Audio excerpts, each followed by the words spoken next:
আসসালামু আলাইকুম। আশা করি আমার ইঞ্জিনিয়ার ভাই বোনেরা ভালো আছেন। কমেন্টে এবং ইনবক্সে অনেকে মেসেজ করেছেন যে ভাই, আমি ডিপ্লোমা কম্পিউটার থেকে পড়াশোনা করেছি। আসলে জব সেক্টরে যে অবস্থা বর্তমানে, চারদিকে শুধু ইলেকট্রিক্যাল, মেকানিক্যাল, অন্যান্য টেকনোলজি, কিন্তু কম্পিউটার আসলে কোথায় যাবে? দেখেন, আপনারা যারা কম্পিউটার নিয়ে পড়াশোনা করেছেন, আপনারা খুব ভালো একটা ডিপার্টমেন্ট নিয়ে পড়াশোনা করেছেন আমি মনে করি। কারণ বর্তমান যুগ হচ্ছে অটোমেশন এবং কম্পিউটারের যুগ। ঠিক আছে? তো যারা কম্পিউটার ইঞ্জিনিয়ারিং পড়াশোনা করেছেন, আপনারা চাইলে আইটি সেক্টর বা টেকনোলজিস, হ্যাঁ, এই সেক্টরগুলোতে কেরিয়ার শুরু করতে পারেন।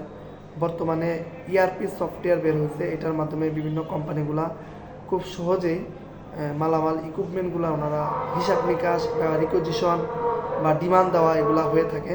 এটাতে অনেক ডিমান্ড, বর্তমানে গার্মেন্টস সেক্টরে ইআরপি সফটওয়্যার অনেক ডিমান্ড। এটাতে আপনারা ট্রাই করতে পারেন। তারপর হচ্ছে আপনারা, আমরা জানি কম্পিউটারের ইঞ্জিনিয়ারিং পোস্টগুলো কিন্তু খুবই কম। বিশেষ করে বেশিরভাগ কোম্পানিগুলো জুনিয়র এক্সিকিউটিভ, সিনিয়র এক্সিকিউটিভ বা data entry operator, computer operator, expert, computer expert, IT expert, এই পজিশনগুলো কিন্তু লোক নিয়ে থাকেন, ওইখানে সরাসরি থাকে না। তো আপনারা চাইলে এই সেক্টরগুলোতে আপনারা কেরিয়ার শুরু করতে পারেন। বিডি জবস, লিঙ্কডইন, এইগুলোতে একটু সময় দিবেন। ঠিক আছে? আপনারা বিভিন্ন কোম্পানি, সিসি ক্যামেরা অপারেটর, তারপর ডাটা এন্ট্রি যে কাজগুলো, সফটওয়্যারের রিলেটেড যেই কোম্পানিগুলো আছে, এগুলোতে কিন্তু কম্পিউটার ইঞ্জিনিয়ারদের অনেক সুযোগ থাকে। বিশেষ করে নেটওয়ার্কিং, এই যে গ্রামীণ টাওয়ার, সিটিসের গ্রামীণ টাওয়ার, বাঙালিং, রবি, এই টাওয়ারগুলোতে কিন্তু কম্পিউটারের ইচ্ছা করলে কেরিয়ার শুরু করতে পারে। বিশেষ করে ইঞ্জিনিয়ারিং সেক্টরগুলোতে আর কি, টাওয়ার নেটওয়ার্কিং আর কি, এগুলোতে কিন্তু কম্পিউটার ইঞ্জিনিয়ারদের সুযোগ আছে। আপনারা চাইলে এই সেক্টরগুলোতে কেরিয়ার শুরু করতে পারেন।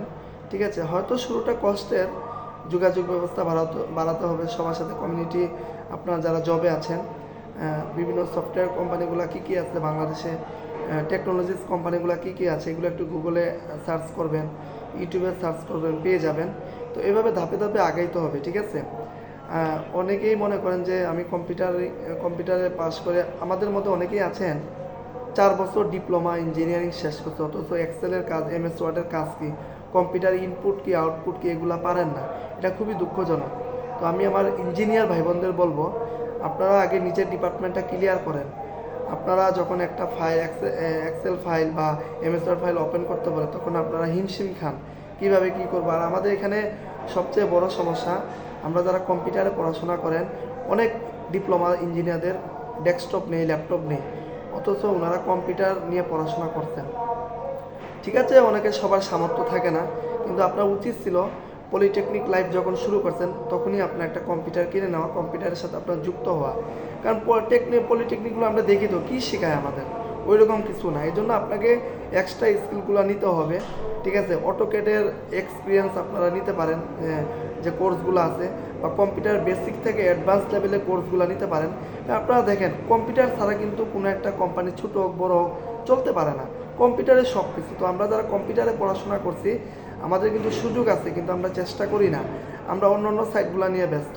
এর জন্য আমি বলবো যে দেখেন, বর্তমানে ফেসবুক মার্কেটিং, ইমেল মার্কেটিং, এগুলো কি মোবাইল দিয়ে করে, কম্পিউটার দিয়ে করে, ল্যাপটপ দিয়ে করে। এগুলোতে আপনার স্কিল বাড়ান। এবারে গ্রাফিক ডিজাইন অনেকেই পারে না, ডিজাইন কি অনেকে চেনেই না। তো এইগুলোতে আপনাকে সময় দিতে হবে, এই সফট ছোটো ছোটো স্কিলগুলো আপনাকে অর্জন করতে হবে। তাহলে গিয়ে আপনি যখন গ্রাফিক্সের কাজ পারবেন, ডাটা এন্ট্রি এক্সপার্ট হবেন, এক্সেল, এমএস ওয়ার্ডে কাজ পারবেন, ইমেল মার্কেটিং পারবেন, এগুলো যখন আপনি সিভির মধ্যে হাইলাইট করবেন, তখনগুলো কোম্পানিগুলো কিন্তু আপনাকে নিবে, আপনাকে টানবে, যেন এই ছেলেকে আমাদের প্রয়োজন।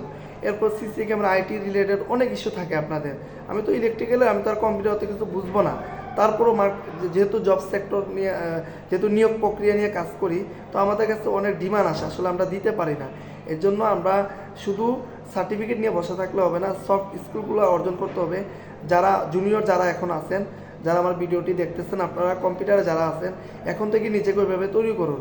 হ্যাঁ, ফেসবুক মার্কেটিং, ইমেল মার্কেটিং, তারপর হচ্ছে গ্রাফিক ডিজাইন, আরও যে কম্পিউটারে টু জেড বেসিক থেকে শুরু করে অ্যাডভান্স লেভেলে যা যা শেখা যায়, প্রত্যেকটা জিনিস আপনি শিখেন।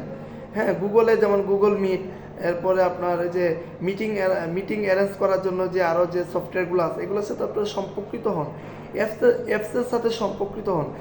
অনেক কোম্পানি আছে, অনেক প্রতিষ্ঠান আছে অ্যাপস নিয়ে ট্রেনিং করান, সফটওয়্যার নিয়ে ট্রেনিং করান, এগুলো অর্জন করেন। আপনি যদি চাকরি করতে চান, আপনার জীবনটা যদি চাকরিতে যুক্ত করতে চান, অবশ্যই আপনাকে এগুলোতে এক্সপার্ট হতে হবে, এগুলো ট্রেনিং করতে হবে, কাজ করতে হবে, তাহলে তো আপনার এগুলো না করলে তো সম্ভব না। এর জন্য আমি আমার কম্পিউটার ইঞ্জিনিয়ার ভাইদের বলবো, আমি যে বিষয়গুলো বলা এগুলো নিয়ে আজকে থেকেই একটু ঘাটাঘাটি করেন। ইনশাল্লাহ আপনারা এই কম্পিউটারে ডিপ্লোমা করে বসে থাকবেন না। পাশাপাশি আমাদের সিএসসি ভাইরাও ভালো অবস্থানে আছেন, ওনারাও ট্রাই করতেছেন। আপনারাও এই ছোটো ছোটো সফট স্কিলগুলো অর্জন করেন, এগুলো যখন সিভির মধ্যে হাইলাইট করবেন আপনাকে কেউ আটকাতে পারবে না। ঠিক আছে, সবাই ভালো থাকবেন। আর ভিডিওটি অবশ্যই শেয়ার করে কম্পিউটার রিলেটেডে যারা যুক্ত আছে সবার কাছে পৌঁছে দিবেন, আশা করি তারাও উপকৃত হবে। ধন্যবাদ সবাইকে, আসসালামু আলাইকুম।